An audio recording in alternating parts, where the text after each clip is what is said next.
This week on Crying in My Car, a podcast for teachers, we talk about a teacher who thinks he can say the N-word and finds out he can't. Then we talk about why you should never let a student wear a KKK costume to class. And then we discuss the future of education. So the next episode of Crying in My Car, a podcast for teachers, starts now.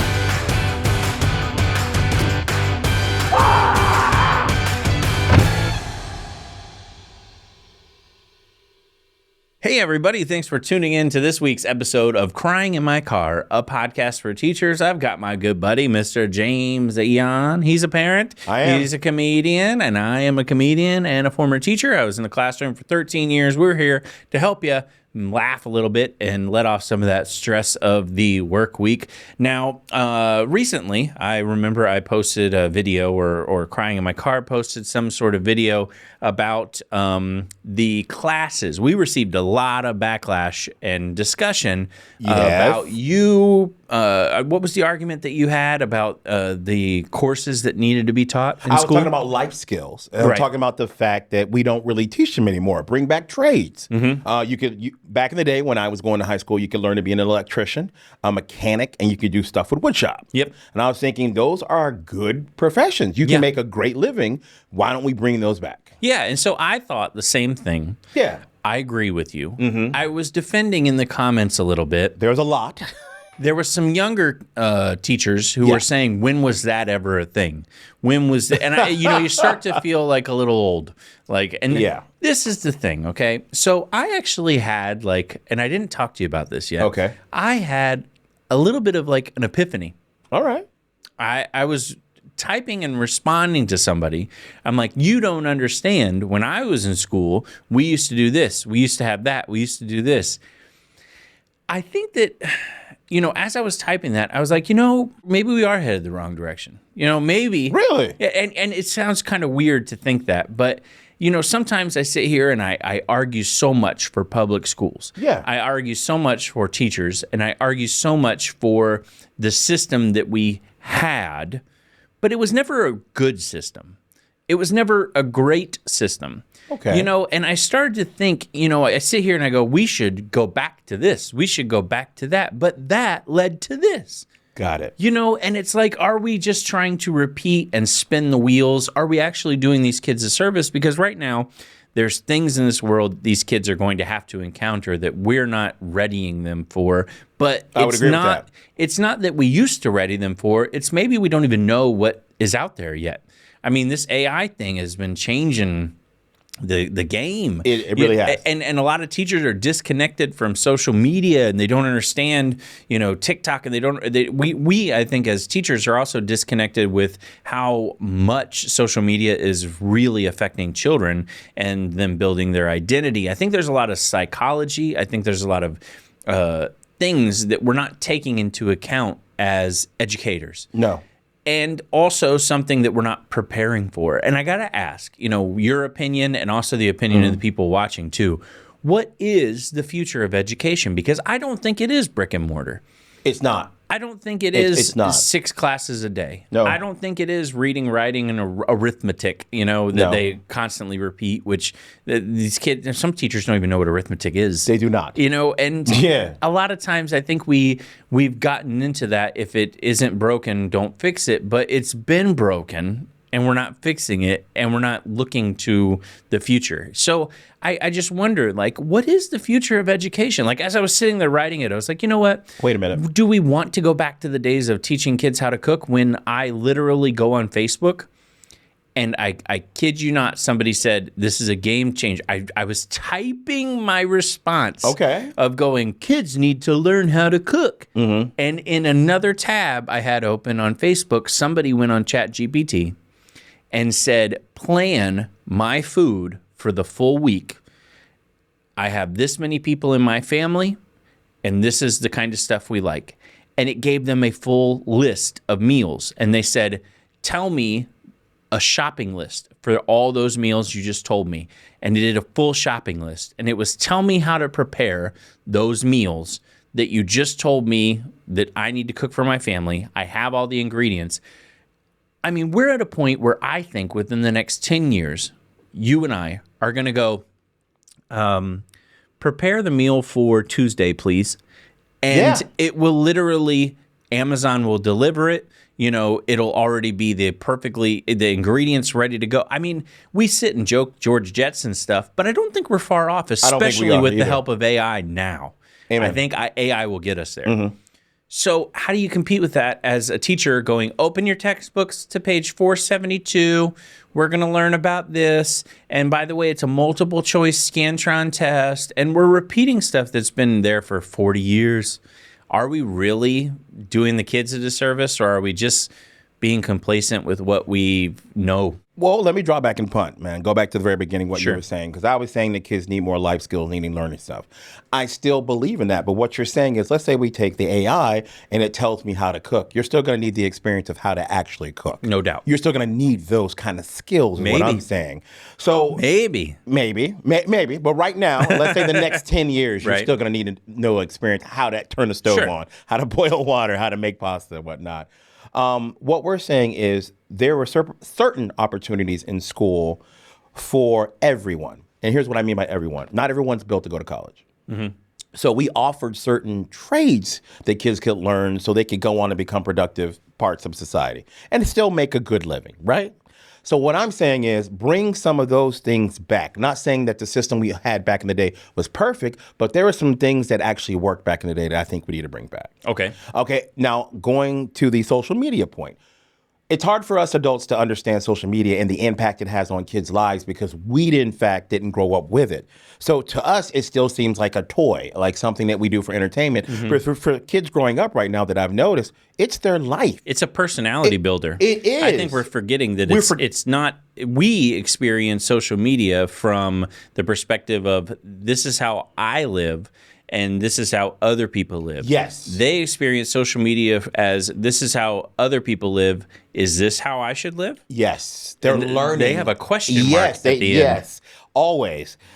So we don't give them enough credit or social media enough credit having a huge impact on kids' lives. Right. It's not going to go away. It's what they know. It's how they grew up. So as we talk about all the things we used to do back in the day, that's what they're going to say when they get a little bit older. Mm-hmm. Social media has always been in their life. Right. So we have to acknowledge that and learn how we can use that to then help the kid and benefit them. Mm-hmm. So like you're saying, AI is going to become bigger and bigger. They're going to be using that.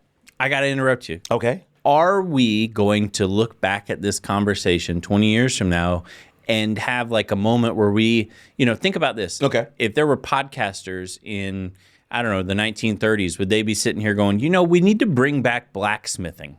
It's just dying off. And these kids, you're going to need to know how to shoe your horse. You're going to need to know it. I mean, are we sitting here treading tires going, this is... Well, let me interrupt you. Okay, all right. I'm going to say you know how to do that. Yes, I do. Yes, I do. I've been married a long time. She taught me well. Only reason why is because you saw things progress, like, say, the days of the horse. You saw the car come, electric things coming. Mm-hmm. Things like, say, the trades, electricians. You're always going to need power. You're always going to need people who understand how those things work and how to fix it. So I don't think we're going back. We're just continuing offering different things that are going to help kids in the future who may not go to college. I don't think we're not saying people need to be blacksmiths anymore. I think we're a little bit more advanced than that. I think the things we're trying to get people taught is things I see in the foreseeable future for 20, 30 years, they're still going to be doing. I think in 10 years, you're going to see a completely different world. No, I believe that. And I think it's going to be to the point where we go, we need trades. I don't think we do. I fix my car from YouTube now. And I can't tell you how many times I've repaired it from YouTube. I will tell you, you're absolutely right. I think we're going to have video AI where I just go, hey, this is what's happening to my sink. And they go, here's how you fix it. The parts have been ordered. It's... For some things, yes, because I've definitely gone to the YouTube University. Oh, yeah? But there's some things you're going to need people to help you with. It's far as mechanics. Okay. There's certain things you won't have at your house to be able to do, to take a whole engine out, to work on an AC. You're going to have to remove everything from it. There's certain things you're going to have to go to people for. Okay. Yes, you can always learn. And I love the fact that you can learn from YouTube. Mm-hmm. But there's going to be a time where you can't do it yourself. You've gotten as far as you can with the limited knowledge you may have in videos you're watching. You're going to need a professional. Okay. So what do you think then? I'm going to bring up this question to our listeners and to you. Yeah. Do you think our delivery system needs to change then for the education we are giving the kids? That's what I was getting to, yes. Okay. I think we want the same thing. We want to have opportunities for kids. But it needs to change how we deliver those things to those children. Yeah. Because they learn a little bit different than we do. Like for me, I love the physicality of touching a book and reading it. Right. Kids learn to read now on tablets. They learn to read on their phone. So they're used to and like the fact they can scroll through things and read that way. That may be an easier way for them to actually learn. I mean, it helps in college with cost. When you can download a book instead of actually having to buy one, return it, and whatnot. It's right there, all your books on one tablet. Yeah, that's true. Yeah. And not only that, but I mean, tablets, but I mean, the delivery system of the information. So you're still thinking reading.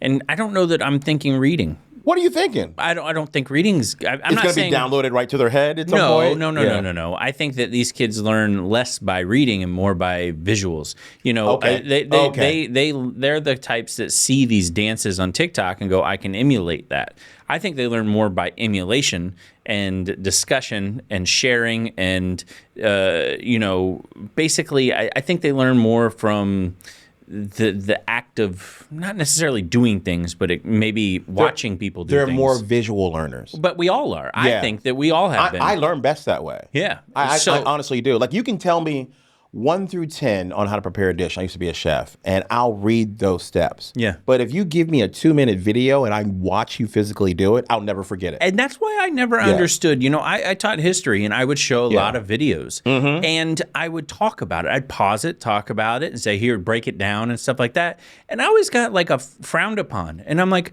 but I'm going to sit up here and talk about it all day long, and these kids are not going to be half as interested as actually seeing it. Why? They're visual learners, and we push hard against visual learning. Why? I don't get it. I will agree with you. 100% I agree with you. I had a history teacher. We were learning about World War II. Now, last podcast, we were talking about how quick they go over it now. My teacher was trying to convey to us the emotion of what was going on in that war. She wanted to convey the horror of war and what was going on. So one of the best things she could do to give us that feeling, she showed us Saving Private Ryan. Yeah. Now that movie, wow. Yeah. That movie, from the first scene, you're like, man, this is horrific. Yeah. What they had to do and what they went through and what it was like.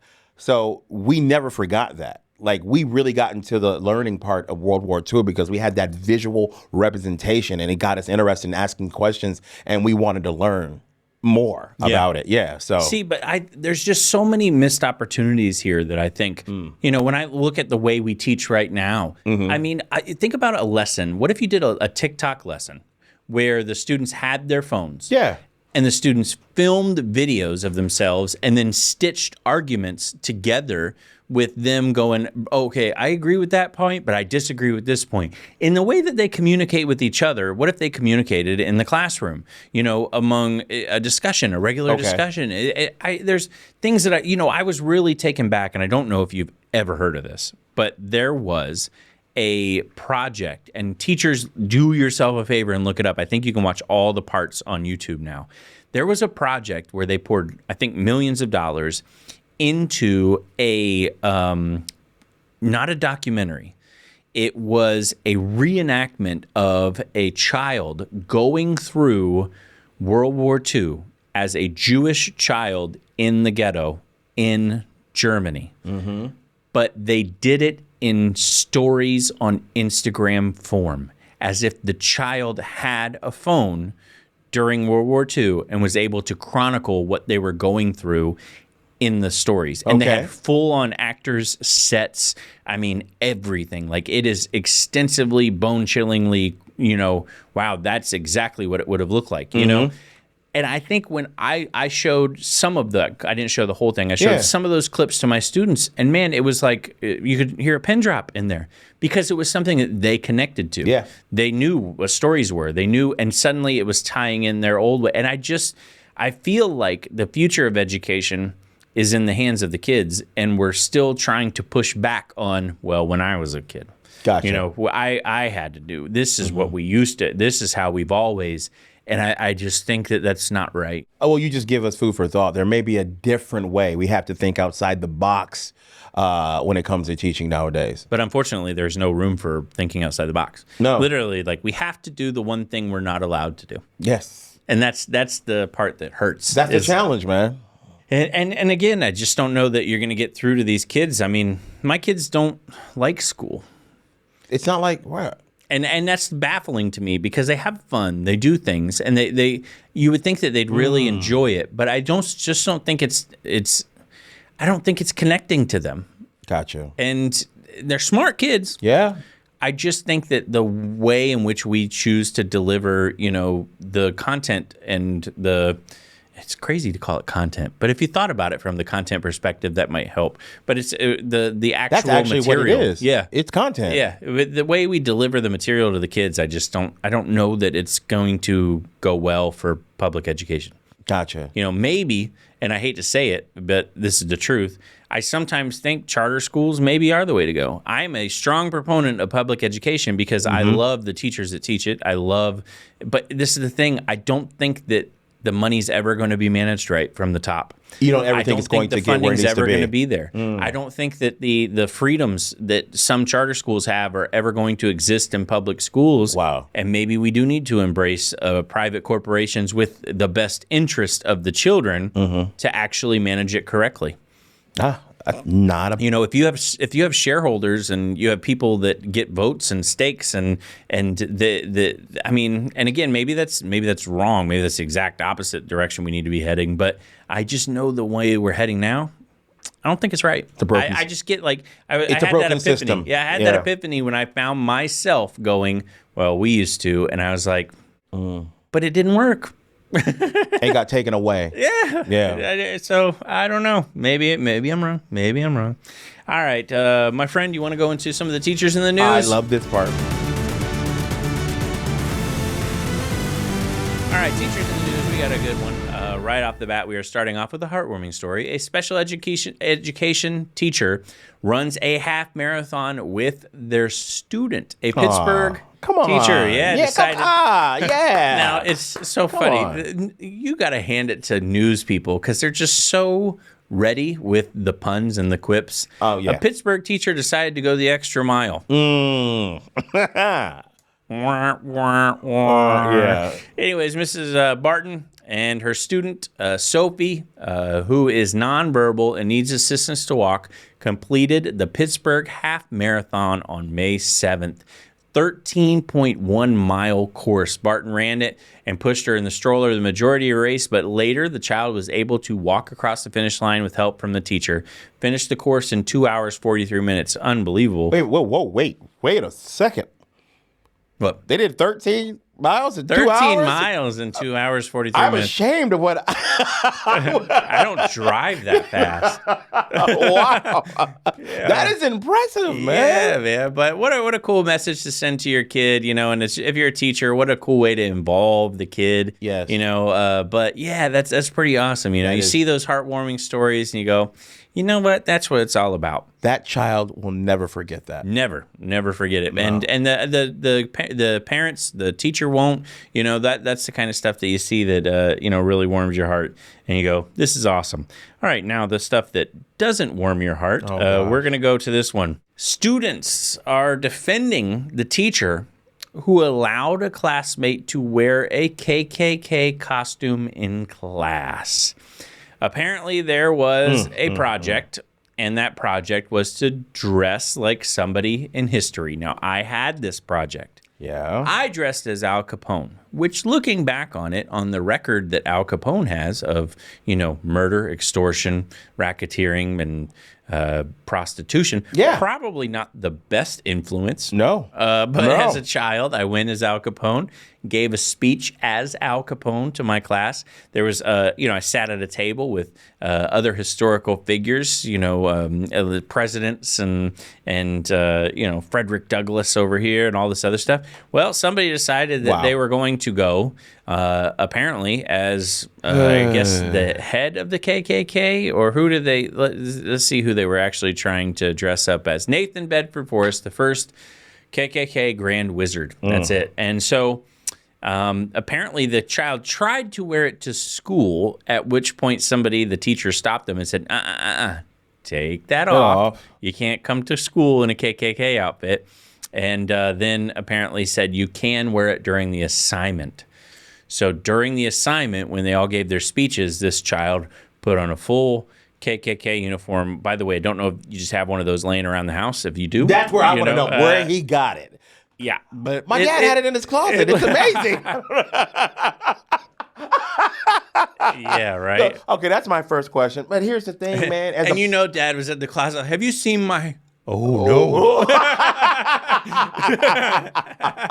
Is it at the cleaners? No, I picked it up last week, honey. Yeah. Bro. Who cleans those? Do you want me to honest opinion? Yeah.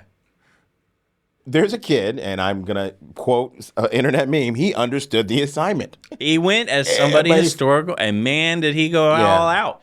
Now, is it something that I would do? No, absolutely not. But I'm thinking legally and morally, is it right to tell him no, he could not do that? Yeah. Well, apparently the kids in the class didn't think anything of it. They said it was just somebody who stood up and said, "This is what I am," and apparently it was definitely the parents that stepped in and said, "Hey, the KKK represents hate. Simple as that." Mm-hmm. That's a quote. It said, "This is harmful. When I was young, I was scared just to see pictures of the KKK." Yes. You can imagine what the students at Southern Middle School who aren't white children felt. Absolutely. Yeah. Now, if he's dressing as a particular person from the KKK as history, that's one thing. But well, apparently, I mean, he was. That's the thing. That's what I mean. He's not. It's a sticky situation because he didn't. I mean, personally, I would have never allowed it. Really, you would have. I remember there were people we could not select when you were given that. Yeah, when I was given the assignment. Okay, you had to get that okay. As a teacher, if you know that the end goal is a dress up, an event where everybody gets looking like their characters, that's probably when you go, I'm not going to allow this. I'm so sorry. You're welcome to research them or go, but you just can't dress when you come in. Like them, And again, but what could you possibly want to know about this individual? I mean, that's another thing. I mean, I want to know the thinking behind it too. Why did you choose that person? And the teacher obviously understood the severity of it, though, when they stopped them when they got to the school. Yeah, like, hey, I wouldn't have it on out and about at school, but if it was for a presentation where a historical figure, I would understand if you wore it, but I would not be a fan. Yeah. Now, here's another one. We're going to continue along the same kind of racism lines. Okay. A high schooler filmed her teacher using the N-word and then got suspended. The student? Yeah. Explain how that explained. Yeah. Bro, I've never seen you react. You're like, the student. Go on. Because it doesn't even make sense. It makes no sense. Apparently, there was a teacher. This is a 15-year-old sophomore. She recorded the teacher saying the N-word several times, and then apparently he said, "Put your phone away." When he saw she was recording, she said no. He said, "Go to the office."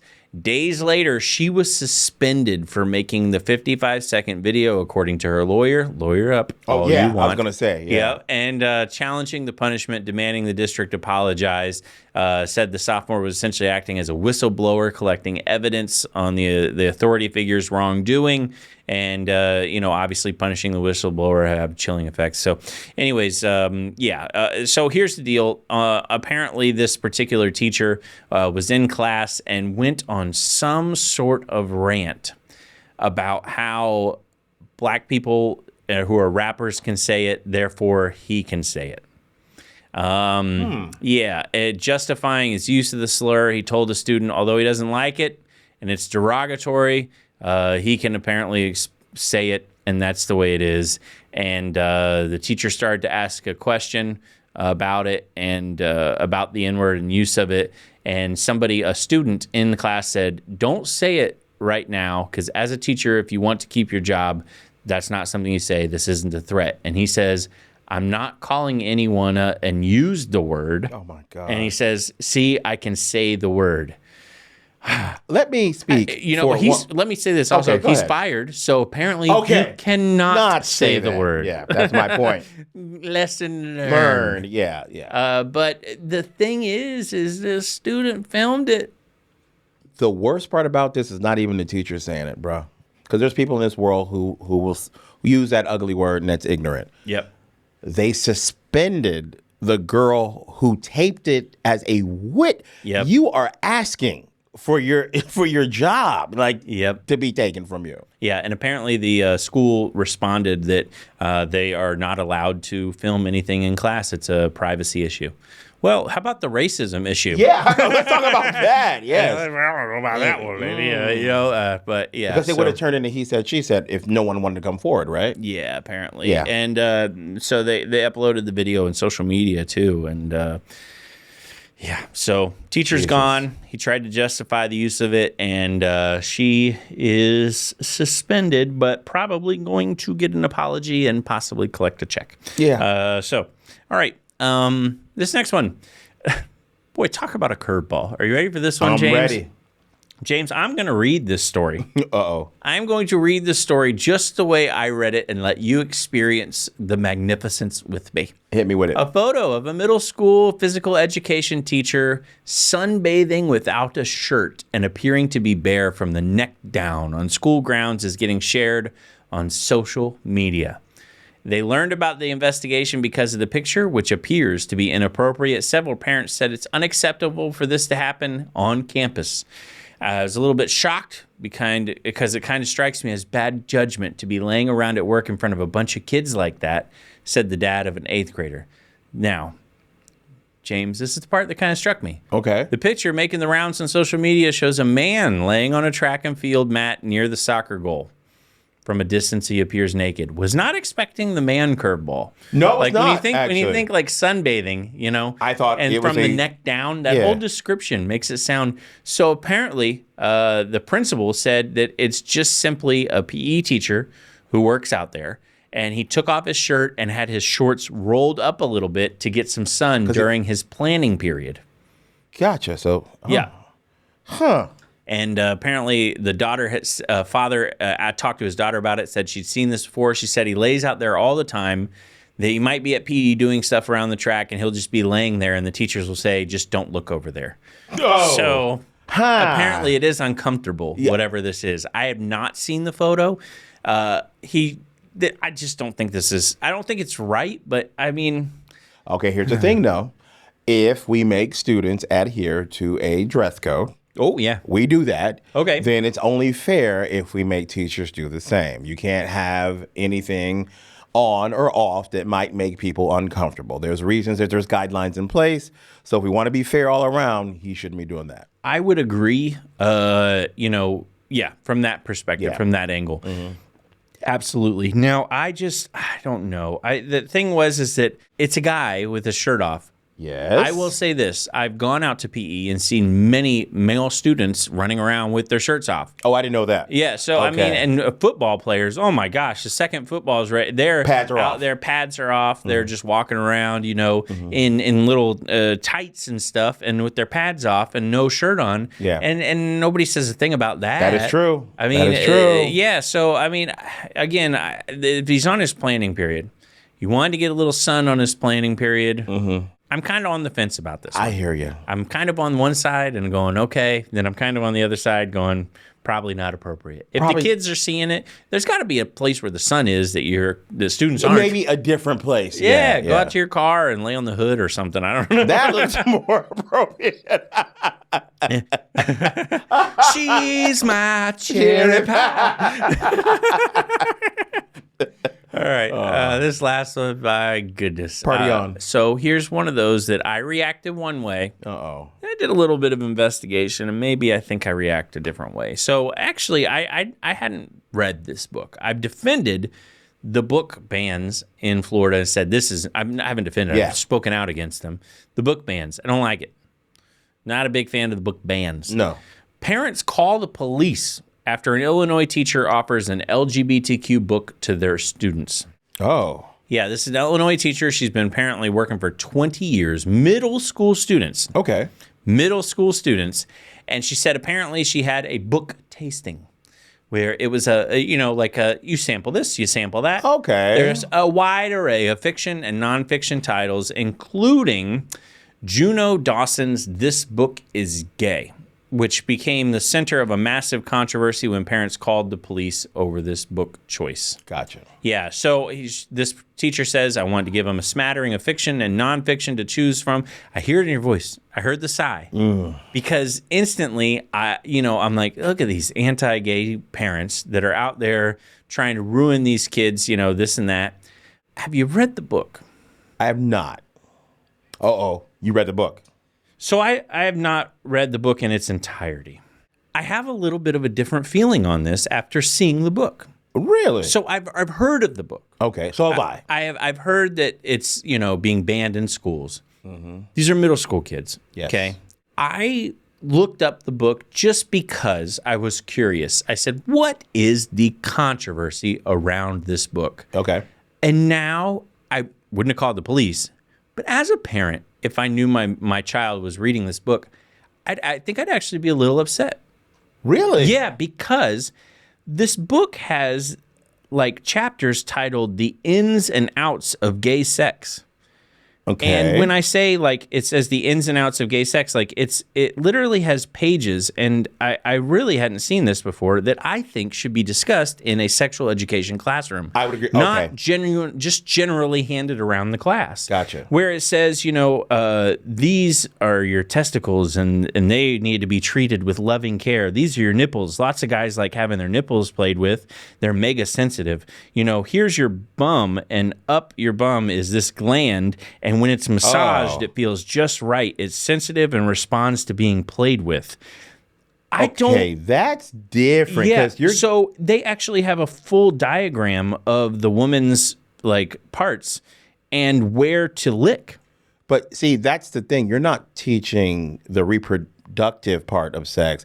You're teaching the pleasure part of it. That's different. And it is, and you're looking at what I can't even show this. You can't show it that. on Yeah, YouTube. I can't show this on YouTube right now because I'd get flagged. To me, that's maybe a little too much. I get pushing the agree. boundaries. I want to educate the kids about love. I want to educate the kids about relationships. I want to educate the kids about being able to be accepted.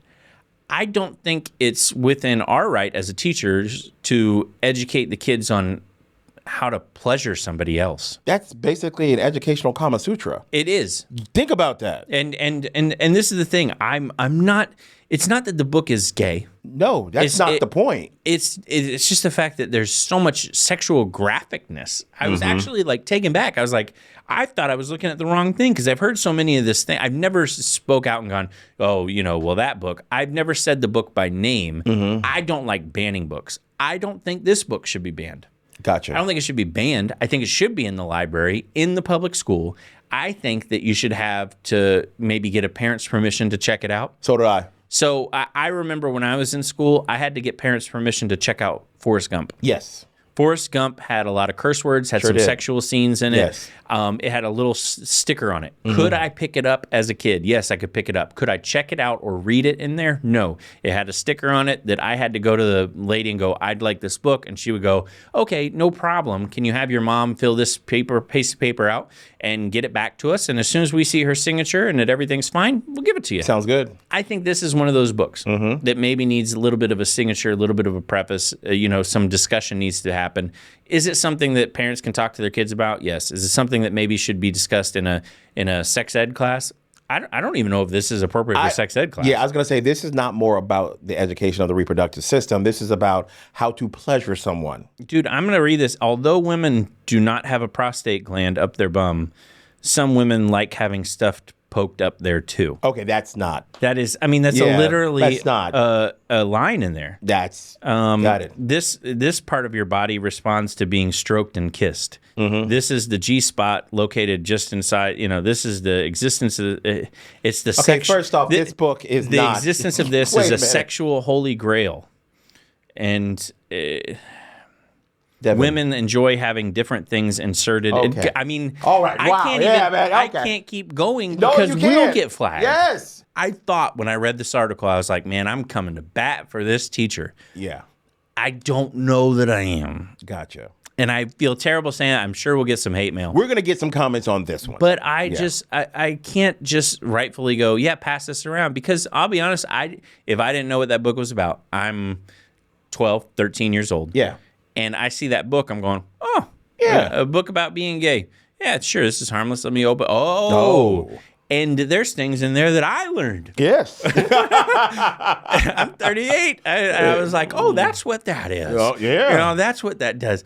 I don't know that a kid's ready for all that information that was in there. There's a lot of information in there that is not just science. Got it. A lot of it is a little bit like preference. Got it. And I think that that's up to kids to explore once they know what it is through discussion with parents, sexual education classes, things that are, hopefully a little bit more available to them. I'm not anti that. I'm just anti. Needs to be in a controlled environment. Yeah. There you go. So again, by the way, I would not have called the cops. No, I would not call the cops. I'm sorry, but if I'm a cop and they're like, a book where? Oh, come on. You know? Really? Yeah. Okay. Let me go over to the school and check out the book that is on the display. So apparently this teacher has instead decided to resign. She has resigned. She said she's done. There was a police report. She received a letter saying she had been placed on administrative leave. Wow. The letter said they became aware of certain allegations against her and were investigating. And she said, I'm out. So, yeah. I mean...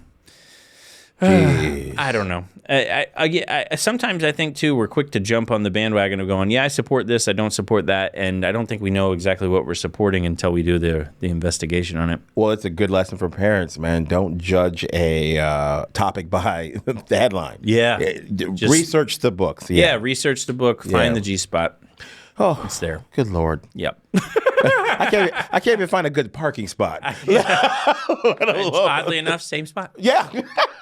I just put up the handicap sign, just sit right up there. All right, anyways, so this last thing I want to talk about, we're about to get real, teachers. Okay, I'm going to talk about something. So if you've been following the podcast for a long time, you'll know that about 2-3 years ago. Okay.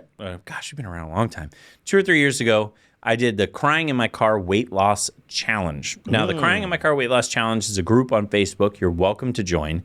It is a free group to join. You don't have to have Facebook, but I want to talk about this. I started a weight loss group for teachers because I saw that there was a need. Unfortunately, this is the reality of it. I'm not going to sugarcoat it. Teachers are out of shape. They are. And the reason teachers are out of shape is not any fault of our own. It's way too much stress, too much time, not enough time to eat and make healthy choices. Gotcha. You can't go eat good food. You got to shove that processed stuff in your mouth in between classes. Try to get that granola bar, the sodas that kids come. I'll tell you right now, I put some kids through college with what they were selling out of their duffel bags. Oh, nice. Let me get some world's finest. Yeah, please. and it wasn't drugs. Right. It was chocolate and soda. Yeah, and that's the thing is unfortunately, teachers, I think, and I don't think it. I know it because I see it in the schools. Yeah. We have gained some weight, and the stress is not helping. No. I myself gained some weight. I have decided to cut back. I'm down 8 pounds. Congratulations, I've been working out. man. Nice. I did the St. Jude's push-up challenge. Okay. 3,000 push-ups in a month, so that's helping. And I'm going to the gym actively, trying to get in shape. Well, I started the weight loss group a while back, and it helped a lot of teachers. They were able to lose weight. Good. And coming up summer, our summer bodies, we got to get them in shape. We got a little bit of extra time on our hands. We got to learn how to eat right, take care of yourself. it helps your mind. It helps you as a teacher better function, better deal with the stress. I'll tell you right now, I have stressful days, a lot of stressful days. When I go to that gym and I start lifting weights, start running, I leave there feeling like $1,000,000. There you go. It helps. I'm restarting the challenge, the weight loss challenge. Now, all you have to do is chronicle your weight loss that you're attempting. I'm not going to be one of those people that's like, hey, you got to lose a minimum of 20 pounds. No. I just want to see some healthy eating, some exercise, some better choices being made in terms of maybe doing some yoga, trying to do some stretches. All that stuff's on YouTube, easy to find. That's not bad, man. And just basically trying to get a better lifestyle for teachers. And what I'm going to do is at the end of the weight loss challenge, so I'm going to start it when the day this episode drops. I'm going to restart the challenge. All you got to do is chronicle it, take some pictures, upload them. You can upload them to your Instagram, tag Crying in My Car, tag the podcast on Facebook, tag the group if you'd like, if you're in the group, discuss it with people. And all the people that have done something, I'm going to put the names down, and we'll do a drawing at the end of it. It's going to be an 8-week challenge and give $500 away to somebody. Oh, yes. Yeah, because teachers like cash, by the way. They do. Teachers like cash. I'm not giving you a stupid gift card. It's going to be money sent over, Cash App, Venmo, whatever you want. And Nice, and we're going to give $500 away to somebody for, participating and for, being hopefully a little bit healthier. Now, I'm trying. I saw myself in the videos. This chair does me no justice, by the way. I am down 8 pounds, but this chair adds 20 back. Gotcha.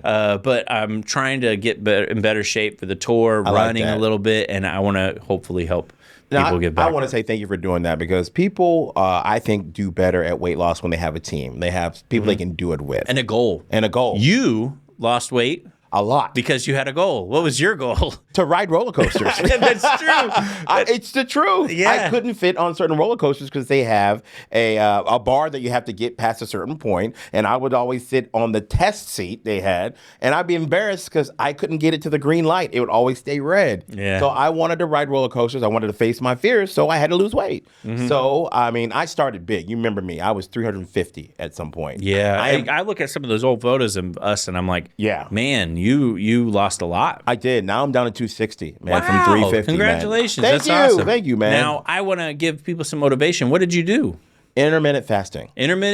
That worked for me. That worked for you. It worked for me. I wouldn't eat breakfast. I wouldn't eat after 6 o'clock, and I would just have black coffee until I ate my first meal afternoon. Okay. Like I'd eat like around 11 or 12. And that worked, huh? It worked, man. How'd you feel? Great. Yeah. Great. Because what I would do is I would exercise when I go do something. I paired with my wife. Like I had someone I could hold accountable and she could hold me accountable. And I had someone I could walk with and work out with. So it was fun doing it. So she lost a bunch of weight too. And that's great for teachers because they have to fast during the day anyways. So it works. But that's great that she did that, that you did that. Now I'm gonna let you guys in on my trick, how I lose weight. Oh yeah, okay. I like to work out and stuff like that, but the real key to losing weight, I find. So I noticed a lot of teachers when I first started this challenge said, "What's the diet?" Yes. Dieting, that word, I hate it. I'm gonna help you out, teachers. This is what I like to do. I like to cut just a little bit of calories off of little things. For example, I really like Thousand Island dressing. Thousand Island dressing has a little bit more calories than, say, balsamic vinaigrette. Yes. I love balsamic vinaigrette too. I would usually choose Thousand Island, but I'm going to go, let me get balsamic this time.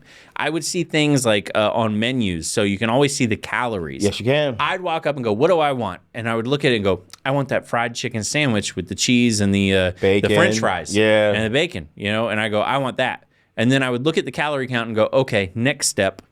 What can I get on the menu that's also going to satisfy me that's less than that? Doesn't have to be the grilled, I would just go, I need to cut back. I need to start to work on downsizing. I don't want to be miserable. No. I don't want to hate my life. I just want something that's a little bit less. And so I found it started to add up. When I went to Starbucks, I would always get the sausage, egg, and cheese on the, that's 380 calories. Yes. Do you know that 200 calories is the turkey bacon and egg white? I tried that and I loved it. And I said, oh, this whole time I've been eating the extra 200 calories and I didn't need to Didn't need because it. the other one satisfies me just as much and I like it. And so I started eating that. And then I would eat at lunch just 100 calories. And at the end of the day, I would go, wow.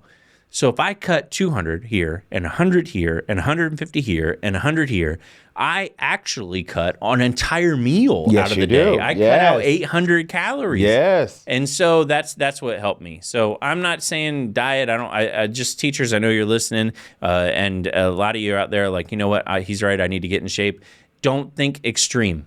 Extreme never works. You always bounce back. Because you can't keep up extreme. Can't do it. See, what you just described is what I did also with my eating. I made a lifestyle change. You made a lifestyle Not a change. diet. Because you're never going to be able to eat that way unless you're the strictest of strict people for the rest of your life. But cutting back and making better choices is something you can do forever. Now, would you like to know the irony of us talking about dieting? Yes. Go ahead, James. Where are we going after this? We are going to one of our favorite Brazilian all-you-can-eat steakhouses. I'm gonna because- eat 12 pounds of yuca fries. Yes. And salty sirloin tips. But we're not just doing it for no reason. We're actually celebrating, man. yeah, we are. We're because we're 6 months in. We're You've been 6 months. I'm on He's this been show. on the podcast for 6 months. This is Yeah. the half year, our anniversary. Hold my hand. And I just want to say thank you, man. I know I tell you this behind the scenes all the time, but I want to tell you while we're on air, man. Thank you so much. Absolutely. I yeah. really don't take this for granted, this opportunity you gave me. I'm having a blast doing it. I get to meet all these great teachers and hear their stories, and we kind of give a voice to what they're going through, and we hope that we help in some kind of way. So thank you all, and thank you, Devin. And be sure to follow this guy, too, on social media. Get his follower count up. He's very funny. And go see one of his live shows. I would He's love doing that. some shows with Board Teachers Comedy Tour coming up. If you haven't checked it out, we got 70-something plus tour shows that I'm doing. That's crazy. The second tour is doing an exceedingly high number of shows as well. You're going to be on the Florida run, right? I am going to be in the Florida run. The Florida run. Yes. So if there's a Florida date, you can see Mr. Jan himself on one of those shows as well.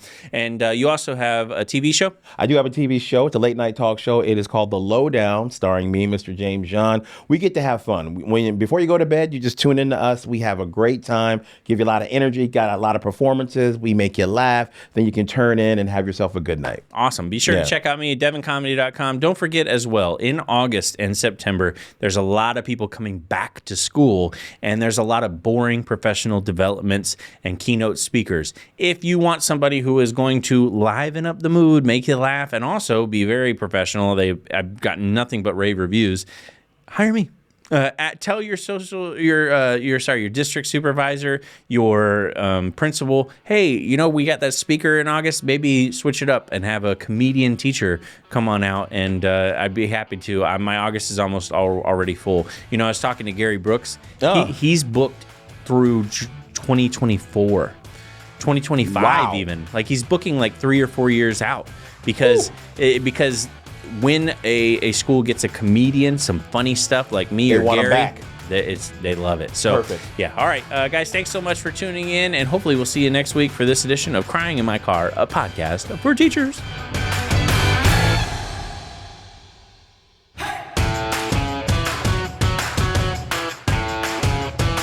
So there might be a clip up there. There might be a clip down there. If it's got our face, if it's other people's stuff, come back. Don't click on that.